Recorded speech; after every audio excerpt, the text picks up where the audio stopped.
ఆజాద్ గారు భార్య లేదా భర్త తను ప్రేమించిన వాళ్ళతోనో, లేదంటే వేరే వాళ్ళతోనో అక్రమంగా ఏ లాడ్జ్‌లోనో, దాంట్లోనో హ్మ్. వీడియోతో సహా సాక్ష్యం దొరికారనుకోండి. హ్మ్. రెడ్ హ్యాండెడ్‌గా. హ్మ్. ఆ వీడియో కోర్ట్‌లో సాక్ష్యంగా చెల్లుబాటు అవుద్దా? దీన్ని తెలుసుకోవాలంటే ముందుగా హిందూ మ్యారేజ్ యాక్ట్ ఏదైతే ఉందో దాంట్లో అడాల్టరీ అనే గ్రౌండ్ ఉందండి. ఓకే.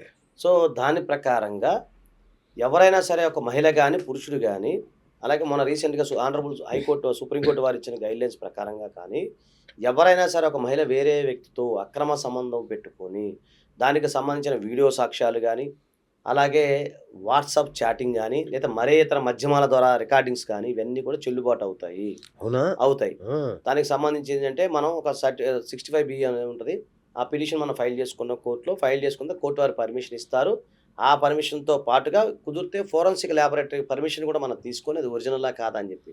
మీరు ఎలా ఉండాలంటే వీడియో అది కూడా చెప్తున్నా. వీడియో అనేది స్ట్రెంత్ ఫుల్‌గా ఉండాలి. మధ్య మధ్యలో మనం కట్ చేసి ఎడిటింగ్ చేసిన వీడియోలు ఉంటాయి ఆ! చూసారా? అవి మళ్ళీ అట్లుండొద్దు. చెల్లవు.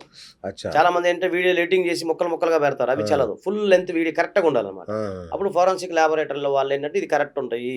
సో, ఈ వాట్సాప్ చాటింగ్ ఉంటది. అంటే కొన్ని సందర్భాల్లో ఇవన్నీ కూడా పరిగణిస్తది కోర్టు. అచ్చా! దాన్ని పరిగణించకపోవడం అనేది ఏముండదు. ఓకే. పరిగణిస్తది. అలాగే మన క్రాస్ ఎగ్జామినేషన్ అప్పుడు కూడా సంబంధిత అనుభవజ్ఞ న్యాయవాదిని ఇవన్నీ చూపిస్తూ క్రాస్ ఎగ్జామినేషన్‌లో కూడా నిజాలు రాబట్టుకుంటా, ఇవన్నీ కూడా ఎలక్ట్రానిక్ ఎవిడెన్స్ చూపించుకుంటా, మీరు గనక భార్య వ్యభిచారం చేస్తుందనే ఎవిడెన్స్ గనక మనం చూపించినట్లయితే, ఆటోమేటిక్‌గా మీకు డైవర్స్ వచ్చే అవకాశం ఉంటుంది.